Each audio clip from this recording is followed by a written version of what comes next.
This is Dolynny TV and a big welcome back to NHL 17 here on the channel. Guys, today the Edmonton Oilers franchise mode.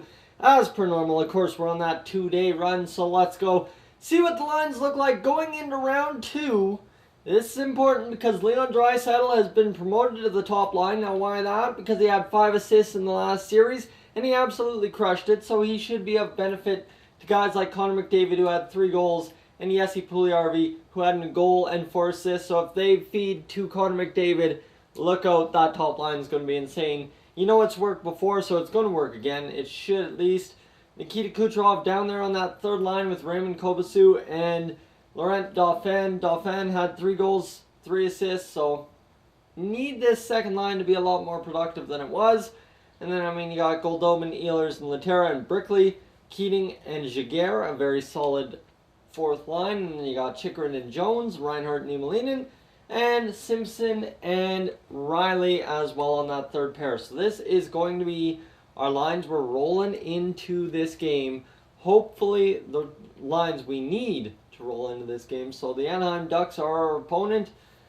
Let's go find out what we're going to have to do to win against Anaheim. We're at home. Of course we're at home because we won the President's Trophy. So that is the way it goes. This first period, Connor McDavid wins the face-off. We're going to go in and we are going to go into that second period tied 1-1. Case and Goldobin both score for their respective teams.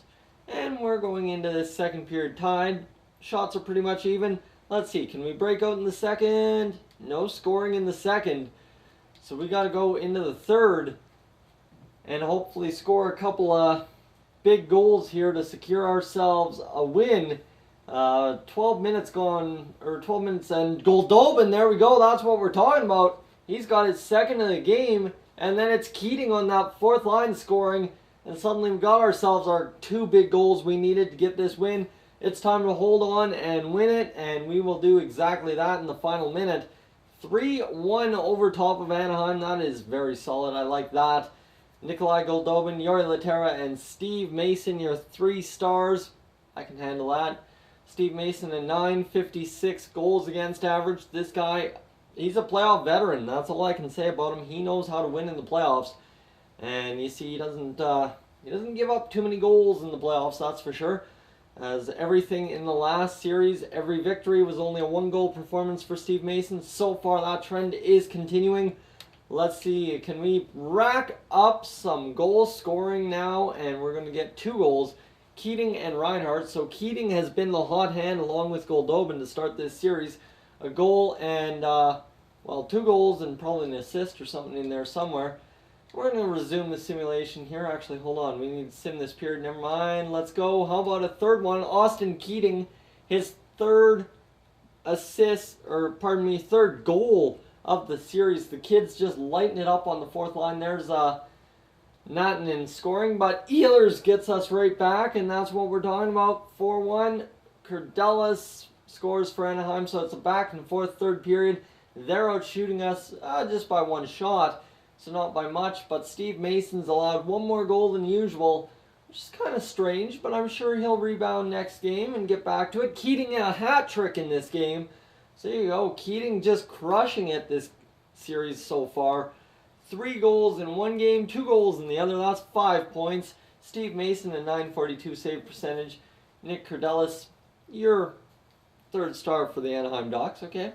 We can be alright with that, I'm not worried about that. As we're going to go into Anaheim here, the first is the next game at Anaheim. Could be an interesting game at the Honda Center. We usually struggle in the first game on the road. Something we've been historically like that. Let's see, can we get it done? First period time, and it's going to be 2-0. Kurdelis and Case both score for Anaheim. So that's what I was figuring. We were going to come out weak.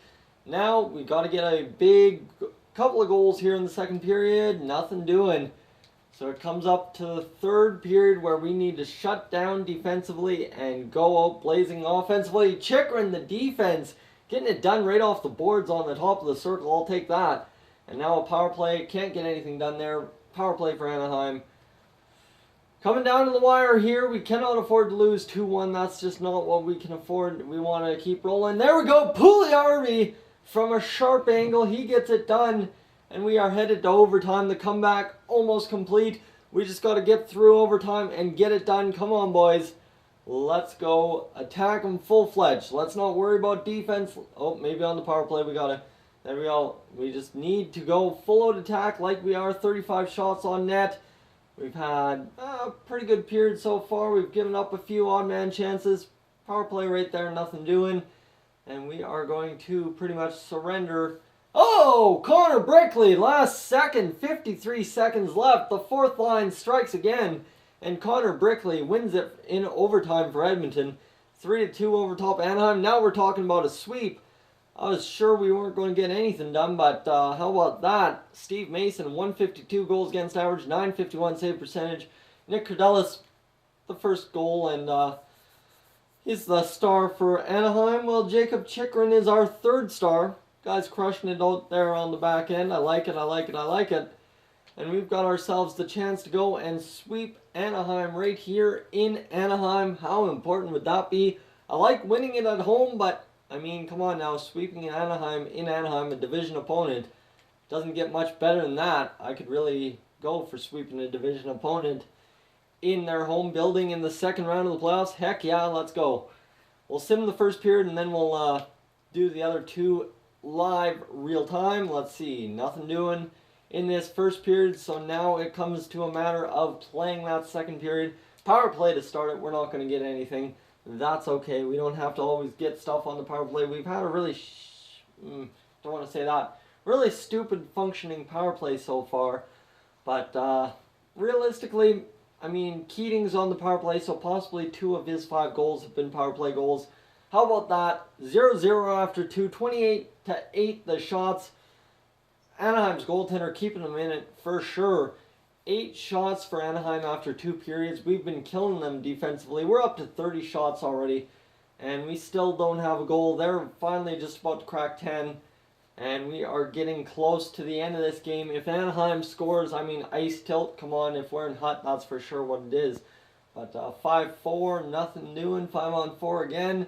Anaheim can't score, and man, oh man, we're going to overtime with both goaltenders pitching a shutout. I like it. Let's see. Can we get ourselves the OT goal to sweep the Anaheim Ducks? That'd be huge. And let's see who it's going to be. Power play for Anaheim. Don't tell me. Don't tell me. There we go. That's good. Let's roll into maybe a second overtime period where we'll win it. I don't know. Anaheim evening up the shots here in overtime. We're to 40 shots, and we need a second overtime period. Let's go get her done, boys. Caleb Jones? Heck yeah, that's what we're hoping for. I was just going to say Caleb Jones needs to score, and that's exactly what happened. So Caleb Jones kills it. Steve Mason, 26 saves, 1 perfect save percentage through 4 1/3 periods. John Gibson, even better. He's had 41 saves and 976 save percentage. Okay, Gibson, I can respect that. That's all right. That happens. So we are sweeping Anaheim. We're 8-1, so another sweep for the Edmonton Oilers. We only give up 5 goals in 4 games. Can't complain about that. Steve Mason killing it in net again. The guy's been insane all series long, all playoffs long, all time we've had him in the playoffs, I guess you could say. Keating up to the leading scorer now with those 5 goals, 3 assists. Dauphin, 3 goals, 5 assists. Goldobin, 3 goals, 5 assists. Billy Harvey, 7 points. Ehlers, 6 points. Draisaitl, 5 points. Laterra, 5. Niemelainen, 5. Caleb Jones, 5.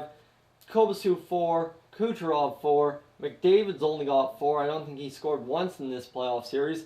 Brickley, 4. And man, this team really getting some goal scoring when it matters. You see, Jaguar was able to get a couple, I think 1 assist this series. Steve Mason, 1 shutout, 2 assists. So credit Steve Mason with a bit of goal scoring as well. 954 save percentage. And how about a 118 goals against average? Damn, Steve, that is insane. I like it. That is what we need. If we need to win the Stanley Cup again, we will definitely do that. With that kind of goaltending and a little bit of offense sprinkled in there like we've had, I think we're a Stanley Cup machine once again. Wasn't too sure about off-season moves, but I think we've done what we need to do. Lots Lots of days to simulate here because, of course, a sweep in 4 games gets us into Nashville. And we're still at home to Nashville. So, guys, the first time we've faced Nashville in the playoffs. Thank you for tuning into this edition of Dolynny TV, the Edmonton Oilers franchise mode. If you're new to the channel, please subscribe. If not, leave a like, and I will catch you guys in the next one.